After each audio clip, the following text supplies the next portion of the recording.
Ladies and gentlemen, welcome to another episode of the Lap Down Podcast. I am your host, Jamie. You may thought that this sounded a little different, but your ears did not deceive you. Greg is out tonight. He's got some stuff that he's got to take care of, so I'm going to run the ship. Hopefully we don't burn it to the ground. But as usual, we have JP, we have Ben, we got Rumble, and we got Ryan Dyer on for tonight. How is everything going on in the up in the northern plains of Canada? And Ryan, you're technically in the United States, but it might as well be South Canada with all the snow you're dealing with. How are you guys surviving out there? Well, I got a foot of snow, and I'm not going to be driving my car to work in the morning because it's a 4,000-pound brick rear-wheel drive with cheap Chinese tires on it, and it's not going nowhere. And that stuff. How about that? We got snow up here in the Canada. Yep. And you got it's a payday off, right? I don't know about that yet. I'll see that on payday, I guess. That's I was told to stay home. I'm sure hoping I'm getting paid for it. I was ready to go. Yeah, and I've got a space What about you, heater Ryan? about 10 feet from me, trying to keep up with all the cold air coming through. I bet it is Well, cold. Blame it on Canada. I mean, it did come from up here, right? Blame Pretty sure the storm came Canada. from below us and went up right through Maine and then to Canada. Oh, there you go. So, still not as bad. Yeah. as when JP, how's things when going on power over there in heat your got neck of the knocked woods? out for Christmas, though. Ooh. Yeah, you didn't have internet for what, like a week or something, didn't you? Yeah, internet was out for like 8-9 days. Power was out for about 7. There you go. And of course, it was the week of JP. Christmas, so. How's weather out your way, JP? Terrible. We got It's terrible. I could not leave my house for a couple days. The roads were god awful. I did go out with my dad, but it was probably stupid. Me and my dad could be out, but it was bad. So Yeah, 'cause you're dealing with a decent bit of snow over there too, right? yeah, like a mountain, full of snow. I just saw something. How good of an idea would it be to have a wheelchair accessible dog sled team? Oh, It'd be funny, that's for sure. that would be fun. That would be crazy. Meanwhile, they're all dealing with all that snow. Then what do we got? Mush. Yep, much and rain. Much rain and icy roads. Pretty There you much. go. Cold. I don't know if you guys have heard some of the rumblings amongst the NASCAR community. Every pun intended on your name there, Rumble. But some people have been listening to the podcast, and NASCAR did something that's kind of got them rumbling a little bit. I don't know if you heard, but the Busch Light Clash for the Saturday set of events, it makes no sense. They have fans banned from the facility for Saturday. Of course, it Because they makes only no posted sense. ticket sales for only Sunday. Right, but of course, it makes no sense. They took that to me. That's an exhibition race, and you're going to close it down to the exhibition on the. It just makes no sense. NASCAR did this, like, let's bring it to the masses in a new environment, and they're like, no, you can't come today. Makes zero sense to me. If someone can explain it to me, I'd love to hear it. To our grade A attraction, just not this day. Right, especially and when we're out there, and that just makes no sense to me. Can someone explain it to me how it makes sense? Not because It doesn't. singing toes, but NASCAR, what are you doing? I mean, for pick's sake, you have made a mountain out of a molehill, and not giving us access is the one thing to do. Guys, I want to get your guys' opinion. I think this is the start of NASCAR going downhill with the before mentioned screaming platform they're going to in a couple of years. And I think that this not having access deal on Saturday, like you're talking about there, Jamie. I'd like to retort. A NASCAR, as we I know. I don't think streaming is a bad idea for NASCAR to go. Give me the option to pay for a streaming pass for the entire season, and it covers everything, front to back, all the races, all the qualifying, all it. Just give me all access, and yeah, I'd pay good money for that. Yep. This is just a, I don't know. It's a good business decision. Yeah, exactly. If they give the Mexican series a lot of attention, then it'll be worth it. But Yeah. you're still losing out on people who could be actually seeing what they're doing and giving people access that don't normally see it. Yeah. Right, and the one thing I was going to touch on is like every single heat race it has been moved to Saturday, and the reason why it was moved to Saturday is because of the Mexico Series race being part of the Sunday exhibition for everyone to see. So I don't know if it was just that the fact that the stadium itself had like something in the contracts where they only allowed them up for the one day to have people show up, or if there's something underlying going on. But I mean, on one side you miss out on the heat races, but on the other side you get two full races. You get the actual Clash, and then you also get the Mexico Series race. And you still get the LCQ, so no drivers will technically be eliminated until fans are available to actually be in the stadium. So, like, for example, if you're a Chase Elliott fan, Chase Elliott, there's zero chance he gets eliminated before fans are allowed in because the LCQ is also happening on that Sunday. Yeah. Yeah, I don't know. But my Ben, opinion what's on your it, thoughts on it? Because we kind of... Oh, go ahead, Ryan. Yeah, so my opinion on it for the most part, though, is unless you have something in your contract with the LA Coliseum saying that you can't have people in there, like you can't have spectators in there both days, why not sell extra tickets, even if it causes a 0.2% less viewer experience, or some people go for just one day and decide not to come back for the main event the next day. Sell the tickets. There's very little reason to keep people out that have traveled there, potentially from across the country, to see the race. Right. That's the whole point.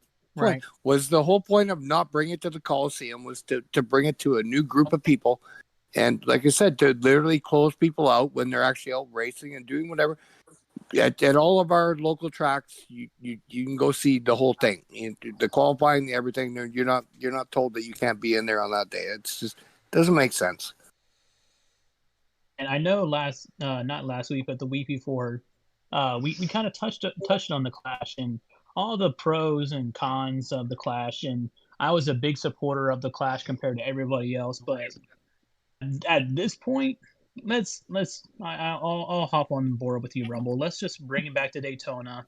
Let's get that tradition of just gearing up for high speed, nose to bumper interaction, and Absolutely. just keep it all at Daytona as the hype up.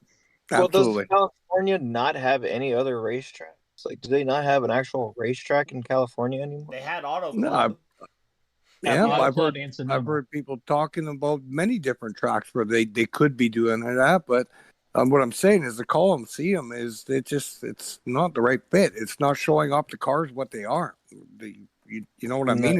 It's too small.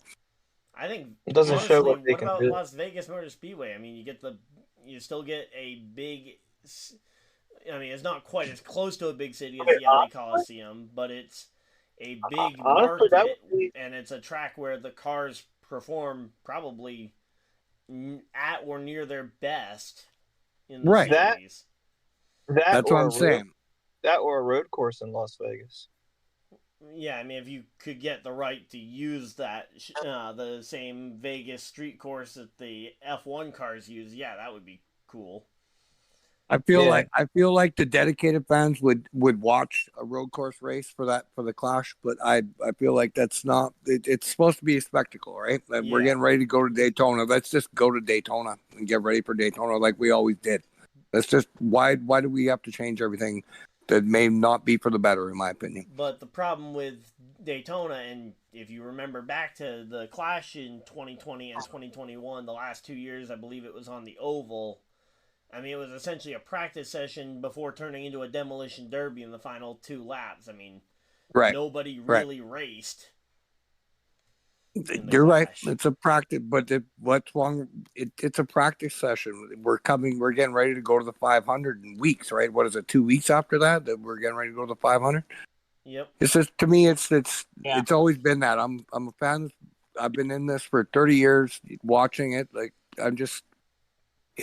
there was nothing wrong with the Clash. Why are we taking it to the Coliseum? It just doesn't make any sense to me. Again, it seemed like a novel idea the first time, and now I think it's lost its luster, I guess I would say.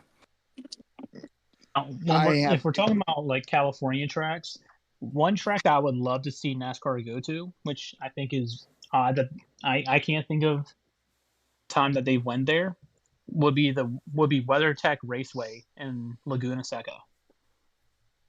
I don't know how that... If you Google search Laguna that Seca track.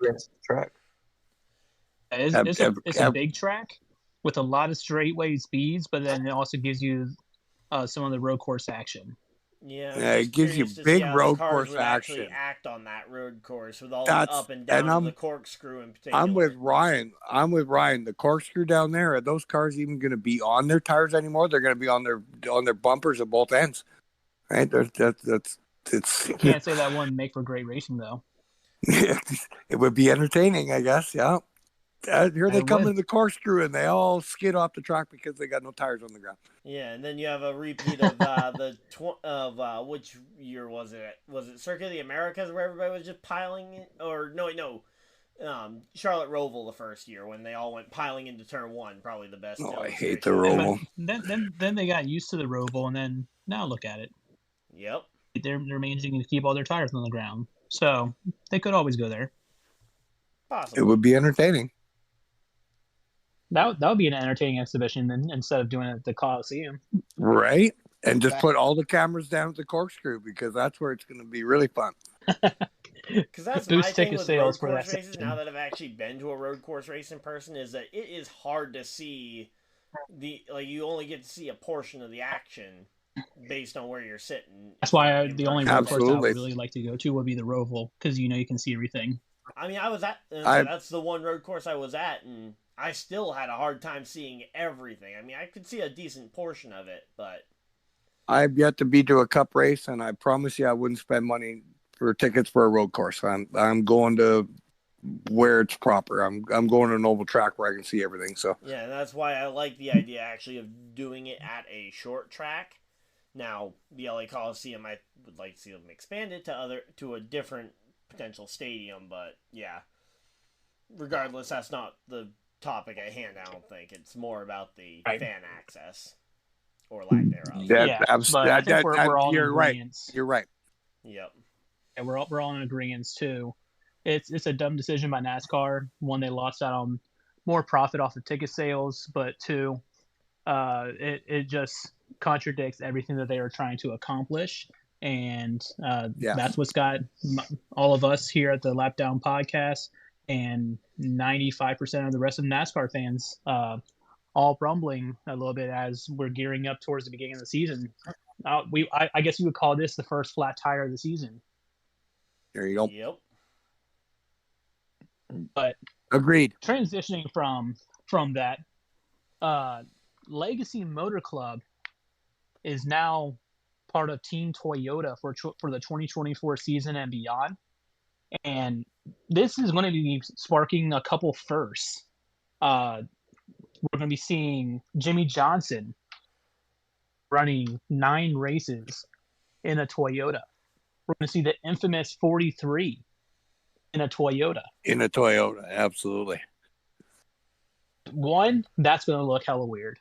It's going to look really weird seeing that 43 car that everyone has grown to love. It's and so iconic. Talking about tradition. So that iconic. An iconic car now changing face and having it powered through Toyota.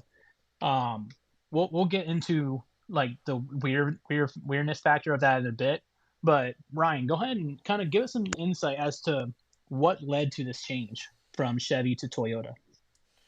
All right, so what ultimately led to this decision for Legacy Motor Club to leave Chevy and go to Toyota? Ultimately, according to what, because they went and put out a article and a statement saying that they were leaving, and then an explanation as to why they were leaving, and the specific term that they used was that that the CEO of Legacy Motor Club said that they felt like, or that they would consider that the way they were treated was at the level that this person would consider a tier 3 team, meaning less resources, less access to data, and ultimately it comes down to the fact that Chevy's got a lot of eggs in a lot of baskets. I mean, they got the Trackhouse and Spire programs that are building, especially absolutely with how many eggs even Trackhouse is trying to get their hands on. Then you've got the Hendrick Motorsports crew, which is developing a lot of data, but they also take a lot of resources out of that Chevy group. Then you've got the RCR, you've got Dylan and Kyle Busch, who need data. And then you've got, behind them, you have, then you've got Colleague and Legacy Motor Club and all those other Chevy teams who are just fighting for the scraps that are left over after all the bigger teams come in and scoop them up. Now, so if we were to create our own tier system, Ryan, yep, where would you tier the NASCAR teams based off of the 2023 season? So I would probably put Hendrick Motorsports absolutely at the top if we're talking about just Chevy teams. Hendrick would absolutely be the top. Then that B tier, if we're saying A, B as kind of the top of the tier list. A tier would be Hendrick Motorsports. B tier would be where I would put both RCR and Trackhouse. And then I would also include in like the Trackhouse affiliate team there with Spire. And then I believe after that, if I'm not mistaken, I think it would just be you would throw in Legacy Motor Club and Colleague Racing into that next tier, and then below that would be the BJ McLeod car, which ultimately ended. Oh wait, no, they switched over to Ford. Never mind. Yeah, I think you're spot on that assessment. That's how I had it written down. Yeah, trying to remember if there's any other Chevy teams, because I feel like there's one more Chevy team I'm just completely forgetting. Aren't you forgetting the 43 from last year? I said Legacy Motor Club and Colleague would be in that third tier. Okay. Because I said Hendrick in the top tier above all the other Chevy teams. Then you would have a split between the Trackhouse Racing Chevys and the Richard Childress Chevys. Oh, I completely forgot JTG Doherty Racing, who would probably also be in that third tier. Yeah, so it's safe to say that third tier is kind of like what's left. Yeah. But and when we're looking at performance, I mean, it kind of makes sense. I mean, I'm not a conspiracy guy, and and then you've got the part-time teams when I saw like this Beard article come out, Motorsports. it's that. And then you would have like the part-time teams like Beard Motorsports and TMT Racing, who'd be even further, who would be in that fourth tier, even below the full-time teams. But yeah, and me personally, I'm not a big conspiracy theory guy, but when you look at this article, it could sometimes when you see these things, it could just be people taking shots at the other carrier just to put a little jab on them because of them being disgruntled. But when you look at how Petty's team looked, and then when Jimmy Johnson finally got there and they switched it to Legacy Motor Club, it it does kind of back up what he's saying. It just seemed like they weren't really top tier cars. Like they were never really in the mix in any race. They were always fighting to be in the top 20. You may get them on a good day surviving on a super speedway, but correct me if I'm wrong, to but an extent, though, I mean, the data kind of backs up that they didn't really have the best performance.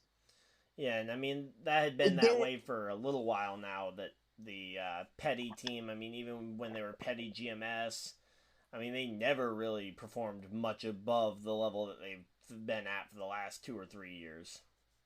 Yeah, I said this a couple weeks back. It all boils down to good teammates, good crew chiefs, and I mean, they just haven't had the manufacturer support. I mean, I think the manufacturer support is the main thing. Like if everybody's operating off of the same equipment, operating off of the same information, and it's getting the same amount of support, then you'll probably see a balance amongst their group. But in this case, they're talking about a 3-tier system, and the performances that you see if you date back to the past 5 years all support it. Hendrick is constantly consistent. RCR is most of the time consistent. The quick start and consistency that Trackhouses started putting on the tracks has gotten a lot better, and in doing so, you just really started seeing a declining Petty Enterprise and a Legacy Motor Club struggling to get into the top 20. Ben, what are your thoughts on this?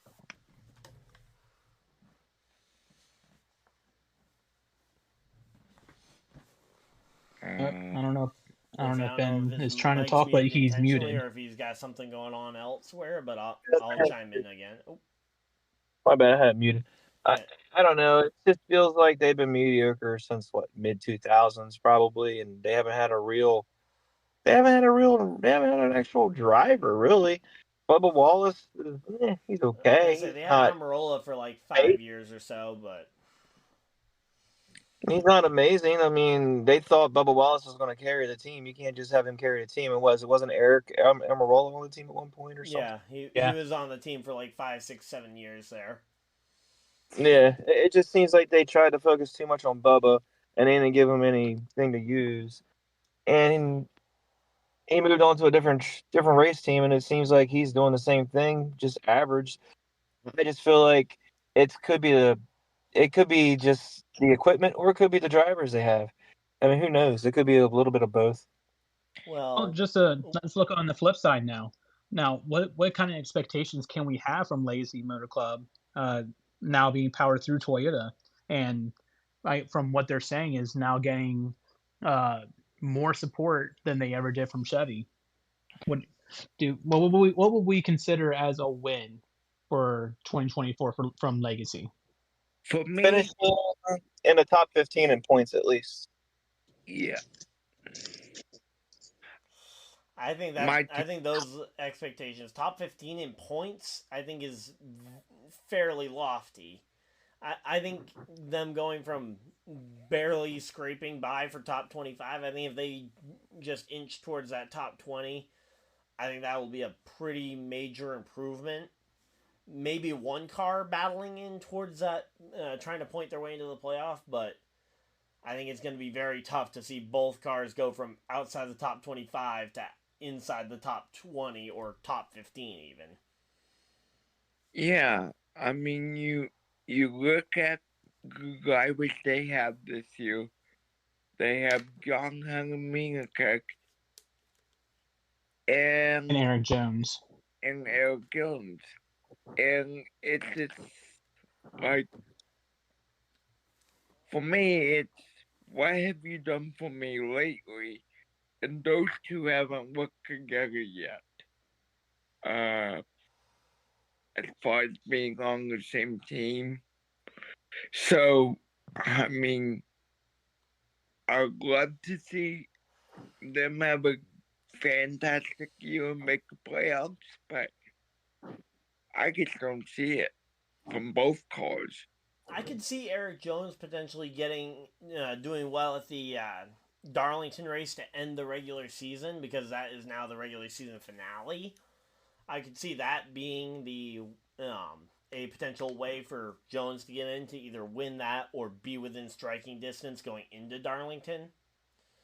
But I think it's going to be an uphill battle for either one of those cars to be in playoff contention by that point, barring Yeah, win I, and I think Eric Jones has the highest odds. And the thing is, I don't think it's as lofty as you're expecting it to be top 15 in points.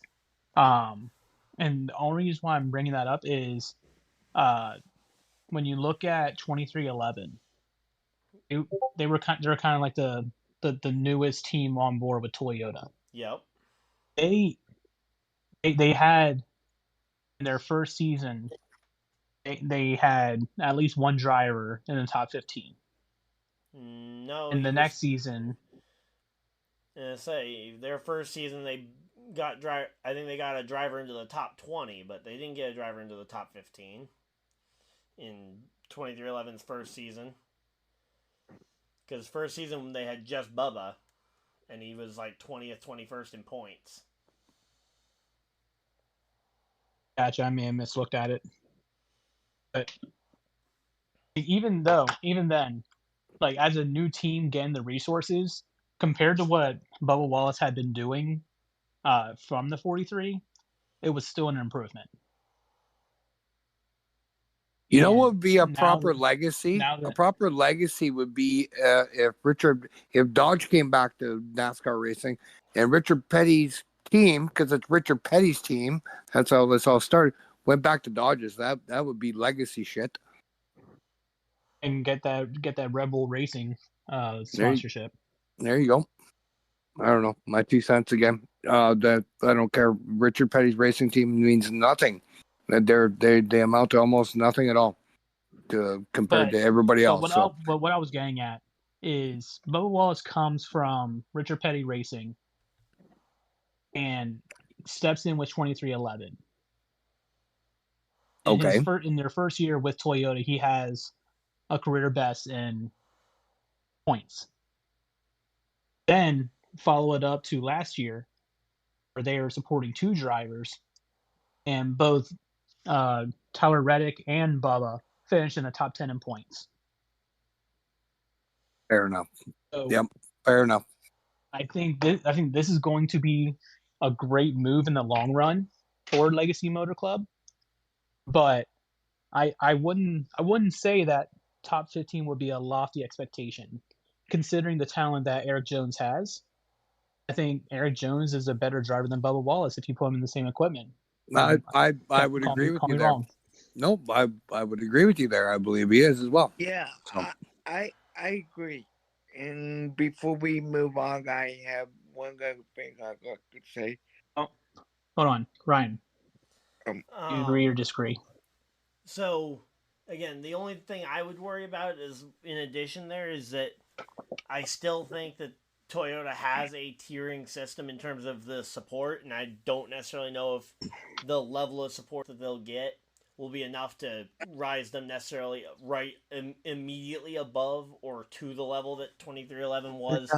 Because remember, 2311, their first year that they got a car in the playoff, or in the owners' playoff, it was with the hands of Kurt Busch for that entire first half of the season. I mean, you had Kurt Busch there putting up great results in that 45 car. Very true. I agree. That's It very took true. Bubba, at the same 100%. time, Bubba, though, what, 3 years to get into the playoffs with a car that he actually drove the full season? Versus looking at a talent like, because Kurt Busch is, I think we can all imagine he's probably a first ballot Hall of Famer, if not at least a Hall of Famer. Guaranteed first ballot. Guaranteed first ballot. Yeah, so I'm actually a fan one of him. of the few drivers that actually made the machine better, and not the machine making the driver better. And then you look at Tyler Reddick, who was coming off of what, a 3-win season the year before he came into that team. I mean, those are both drivers I would say that can elevate the equipment. So to see them getting the instant success after coming into a team who had already spent 1 year starting the kind of process of building speed, I still think But it's also gonna at be the same tough... time, they're also operating at an even playing field with the new build of the Toyotas. So even though they had previous year data, all the Toyota teams are going to kind of be learning at the same time.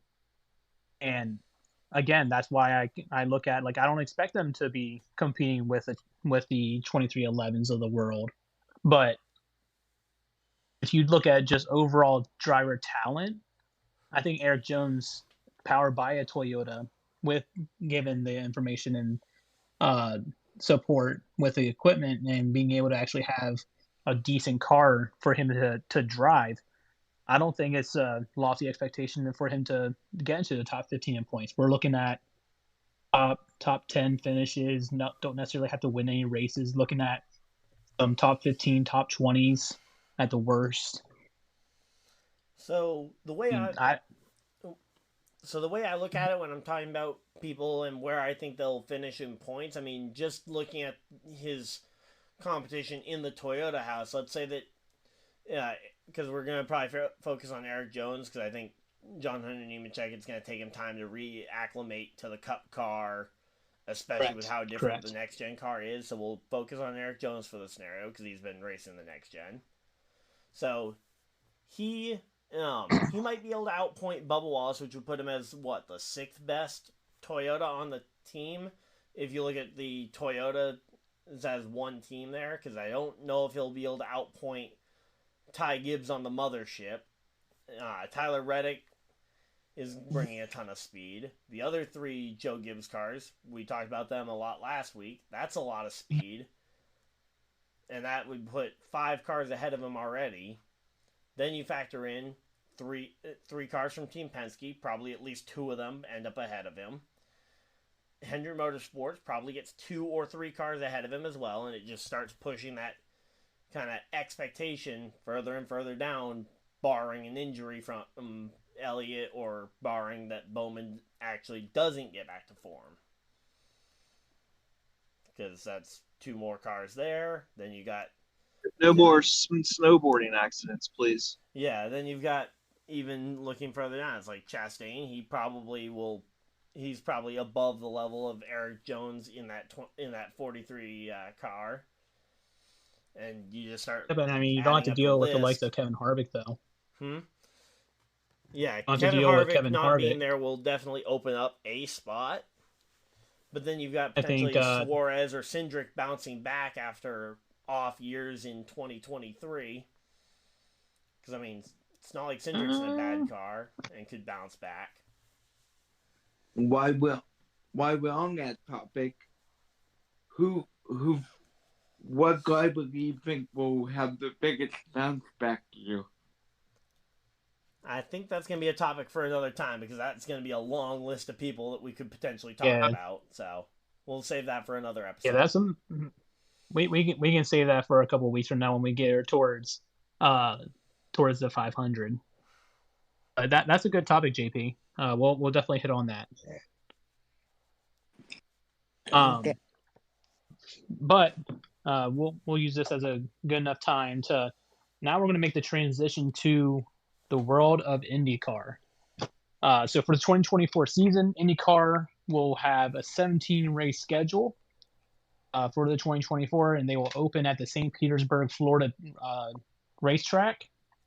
Going into the season, Alex Palou is the favorite to reclaim the title as IndyCar champion, but he will be presented with the challenge of becoming the first repeat champion uh, since 2011. The last one to do that was Dario Franchitti, who won the championship from 2009 to 2011.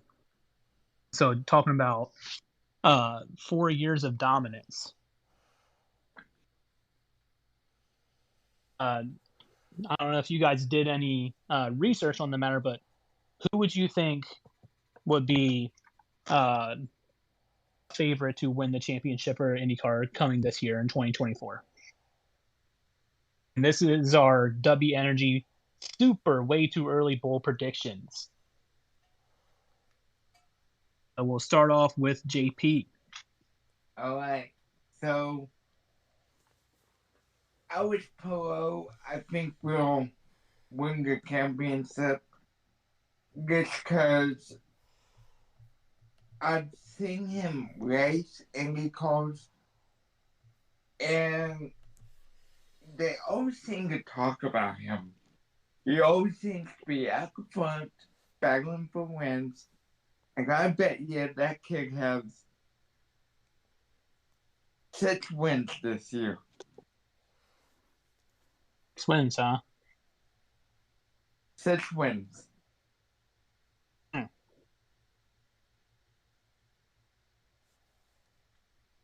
So with those wins, and I don't know how Indy gets their points.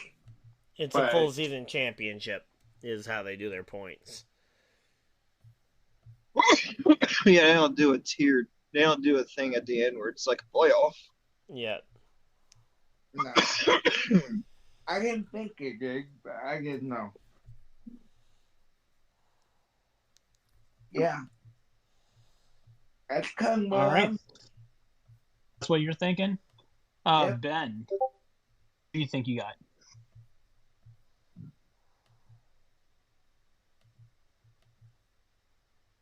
Ben is muted again.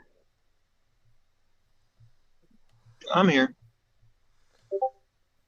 Who's your way too early bowl prediction for 2024 IndyCar champion? I can't remember his name off the top of my head. I was looking at it earlier, but I'm going to go with the guy who was already a champion before previously. Alex Palou? Yeah. I don't know too much about IndyCar. I don't watch it much anymore like I used to. But I feel like he's probably going to be the one that's going to be the guy to beat.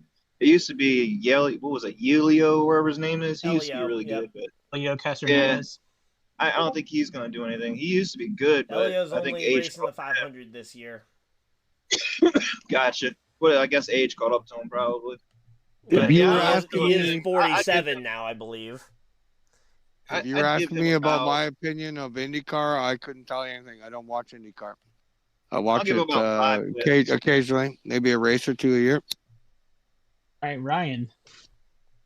All right, so I've got a couple of names that I was kind of looking at ahead of time. I was actually looking at potentially Palou's teammate there, Scott Dixon, potentially for a championship. I believe that would be championship number 7 there for him, if he is able to claim it. Add to that list of 7-time motorsport champions across the leagues. I mean, you got 3 of them in NASCAR. Lewis Hamilton, I think, is at 7 F1 championships. So add to that list with Scott Dixon.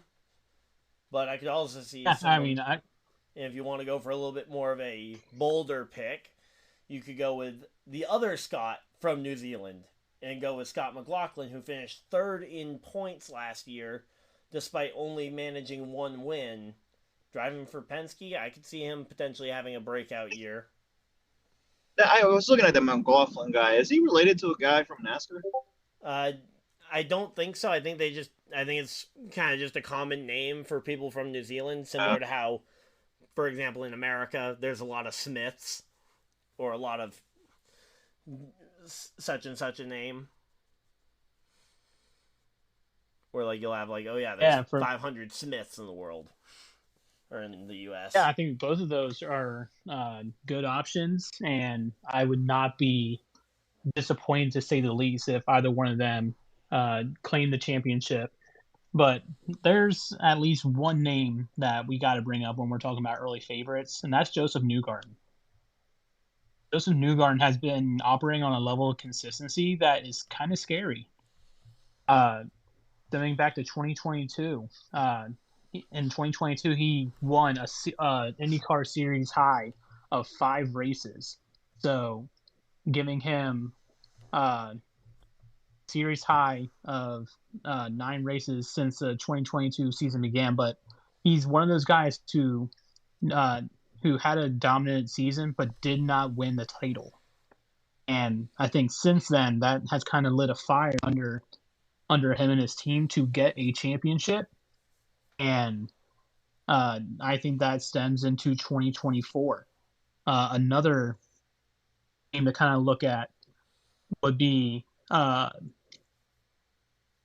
Will Power.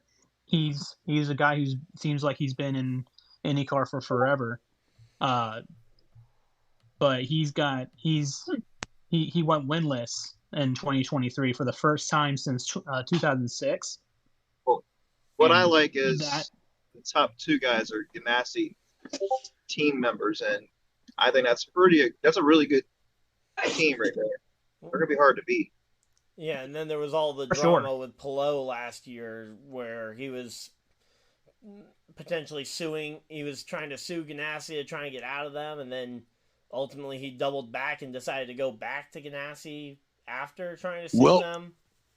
Will Power didn't win a race last year? Because that's actually a name I know very well. That guy's like Nope. Yeah, dominator, he won isn't a he? championship in 2022, but he went winless last year. Wow. Yeah. So I think last year put a bitter taste in his mouth, and you're going to see a different side of Will Power come this year. And then the last one would be Pato O'Ward with Arrow McLaren. That team is a team that is on the up and coming. Because you had Pato O'Ward, you had last year Alexander Rossi, who is another guy who is always seeming to be in the top 10. And then what I like is, this will go into our final topic. It includes some potential breakout stars within the IndyCar realm. And this was presented to us by our dear friend John Koblenz. He is our Social Sports Pad journalist, and in his article, he named 3 drivers to look out for the 2024 season. And the first one would be David Malakis for Arrow McLaren. David Malukas. He will be driving the Arrow McLaren number 6 car, joining Alexander Rossi and Pato O'Ward. And as a team that is on the up and coming with youth and some strong performances from those 2 drivers, I guess I'll kind of go to Ryan since everyone else isn't as keen on IndyCar. What are some expectations that you have of David? All right, so Malukas has spent the last couple of years, his first couple of years in the series, driving for Dale Coyne Racing, which is a much less funded team. Kind of, they usually end up picking drivers based on who can bring the money. Now he's going to have the full arsenal of Arrow McLaren to back him up, so I would expect to see a step up, probably win his first IndyCar race. Is just hard to predict because now you have 3 real championship contenders all right in that building, that it could be a fight for the attentions for like the number 1 or the best equipment on that team. Because I know that was the thing with Rossi at Andretti for years, was that it always felt like he was trying to fight to get the number 1 equipment away from some of the more veteran drivers at that team. Well, Andretti always was the best, so he's always going to fight for the best. Yeah, exactly, and especially with McLaren being involved in Formula One, where giving better equipment to one driver than another is a very common practice, I wouldn't be shocked to see them potentially do a similar approach with their IndyCar program and try and basically use the drivers to measure up against each other. Does IndyCar also And use the that feature, the EV boost or whatever it's called? The push to pass. Yeah, do they use that too? Yeah, they use push to pass. Okay. Not the same as the DRS that the F1 cars use. It's different, but they both have a form of allowing cars to help overtake. Nice. Okay. But they also have different blocking rules as well. So push to pass is kind of needed with their restrictions when it comes to blocking and things like that. Yeah. Well, and the blocking rules are in place because you can't make a late block and just potentially break someone's car because of how fragile these cars are. I was going to stay out of that's this another conversation. reason why they have the push to pass is because of the fragile aspect of their cars and the blocking aspect. Oh, that's bullshit. I have to chime in on this. Push to pass is silly. It should be wide open motors all the time. You don't get any extra push to pass. It's just wide open motors all the time. Again, just my opinion, but I think it's silly. I hate it. I think it's like a weird gimmick that doesn't work for me at all. I say, but with the IndyCar Series, where they were having a lot of trouble trying to find a way to write rules that were both safe for the drivers, but also allowed for the cars to be able to pass each other. The push to pass hasn't been exactly terrible at doing at least the job that it's supposed to. Yep, I agree. I don't think you're too far. I don't think you're wrong in your assessment, Ryan. Yep. And the next two names I'm going to bring up to you are both with Chip Ganassi. So not only do they have Alex Palou, not only do they have Scott Dixon, but now they have two young up and comers. The first one is Linus Lundqvist. I'm basing off of the two that I'm going to be bringing up. Okay. So the first one is being Linus Lundqvist. Yep. I always mispronounce that last name, but he is taking over the number 8 Chip Ganassi car from Marcus Ericsson, who is moving on. Yep. And we're talking about a team that just knows how to get it done. And you pair him up with Marcus Armstrong, who is coming into the number 11 Chip Ganassi car, as the two that I'm thinking that's going to have the most impact when it comes to young talent. When you're pairing them up together,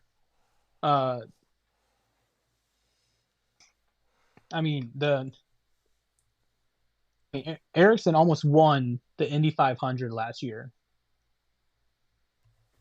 Yep. Had it not been for the one lap restart. An ill time. Yep. Yep.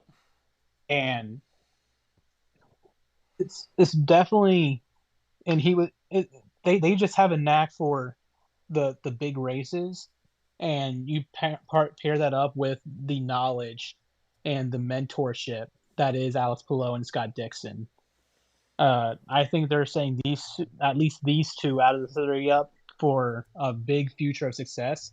So my question to you, Ryan, is out of the two, who do you think would have the better chance of becoming the breakout star for Chip Ganassi?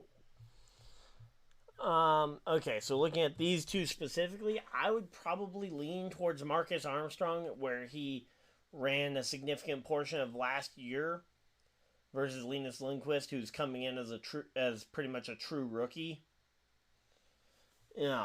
He's going to have a lot less experience in these big Indy cars compared to Armstrong. So I think at least in the early portion of the season, I think Marcus will get off to an early lead over his two rookie teammates. And then I think as the season goes on, I think you'll start to see both Linus Lundqvist Lundqvist and Kiffin Simpson, both driving Ganassi cars this year, close that gap over as they go through the summer. But I think Marcus Armstrong will still end up the highest in points of the three. Where's Lundqvist from? Because I've heard that name before. He's from Sweden. What did he race in another series? He raced Indy Next last year. I believe he was the Indy Next champion last year. Okay, that name sounds familiar though. Otherwise known as Indy Lights, and he took part in pretty much the entire road to Indy. So, but going back to a point that you made though about Chip Ganassi being good at these big races, they haven't won the Indy 500 since 2012. Was the last time Chip Ganassi actually won the Indy 500.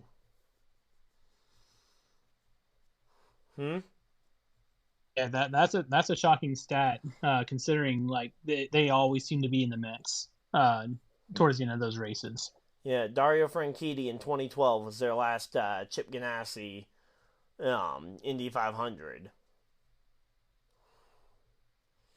Yep. Mm-hmm. And I say Scott Dixon only has one Indy 500 under his belt, and that one came back in 2008. Yeah. So yeah, I mean, because there was like a 5-year stretch where it was pretty much you had to be an Andretti car, pretty much, Andretti or Penske. Yeah. Because 2014 Andretti, 2015 Penske, 16 and 17 Andretti, 18 and 19 were Penske, and then it went to Rahal, Shank. Oh wait, no, Chip Ganassi won it last year with 2 years ago with Marcus Ericsson. My bad. Yep.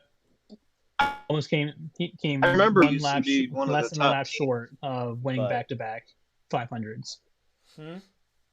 Penske's. Yep. Pretty good.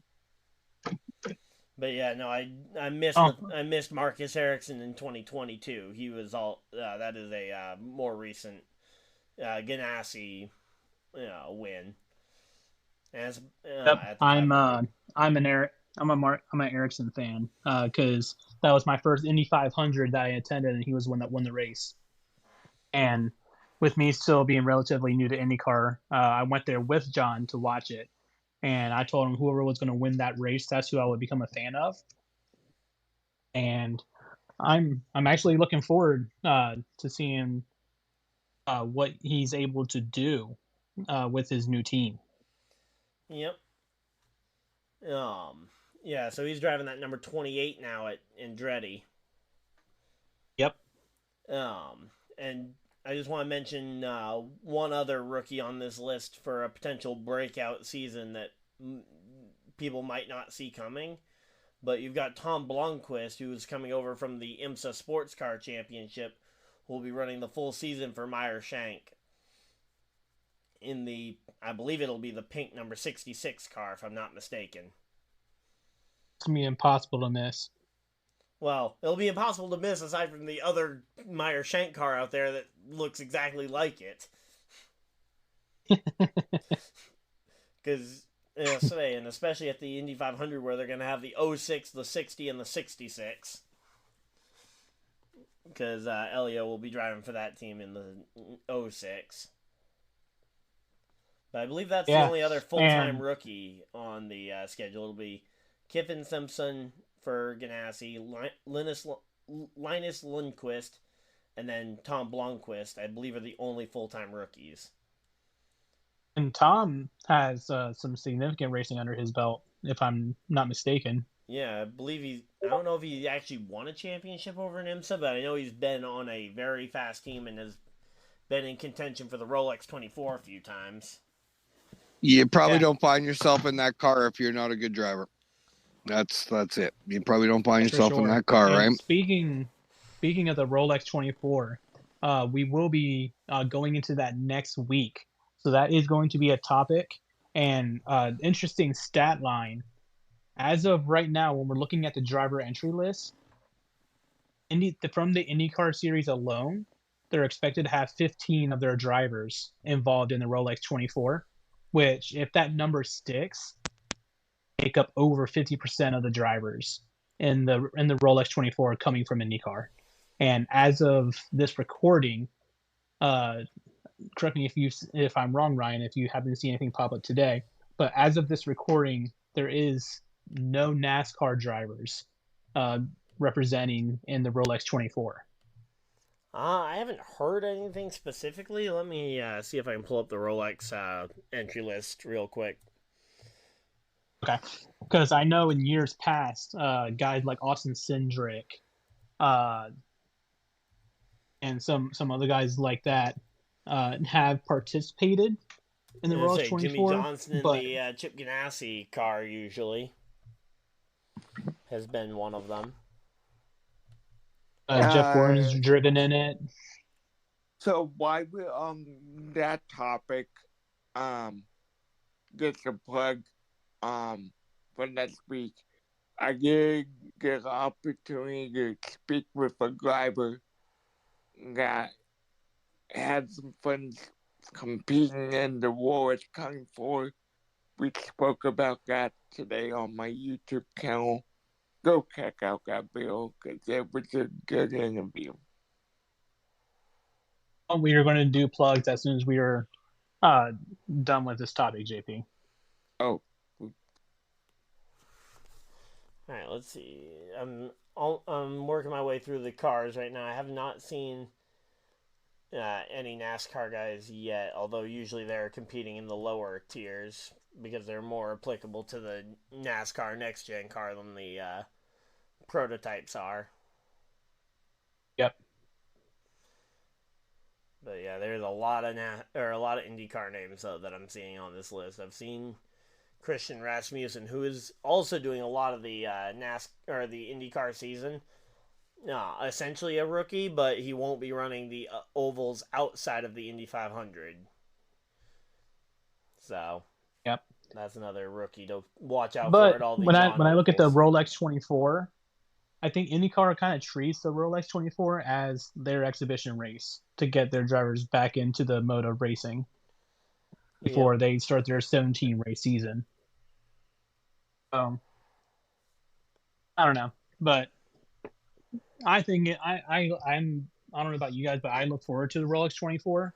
I enjoy seeing the variety of drivers and exposure, and I think it's going to be a good time. I do that more than the Clash, so that's just me. Andy Lally, I know he makes a bunch of part-time road course starts in NASCAR. He's in the Rolex, but this is kind of his normal series, and he comes over to NASCAR as opposed to the other way around. Then there's still some TBAs on the entry list as well. Gotcha. What about Jenson Button? Is he on there? Yeah, Jenson Button's in here. Austin Cindric. Yeah, Jenson Button's in here.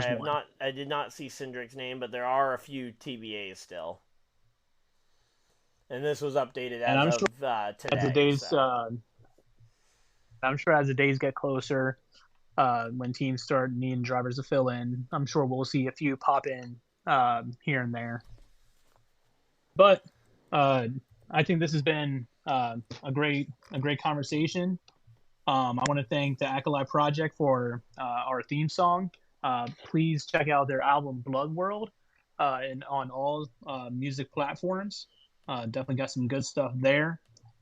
Thank you to Fanatics, W Energy, Bulletproof Coffee for sponsoring the Lapdown podcast. Ryan, what's your YouTube series that you do?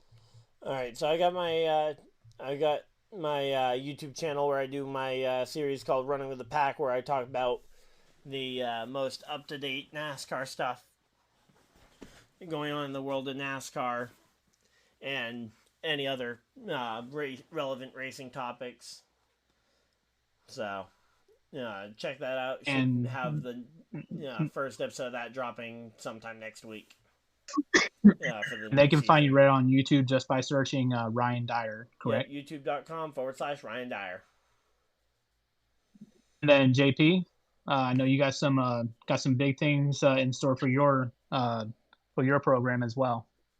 Yeah, very, very excited to publicly announce David Scott's going to be on my program here and has agreed to come on Lockdown Podcast after he's done with me on Full Throttle.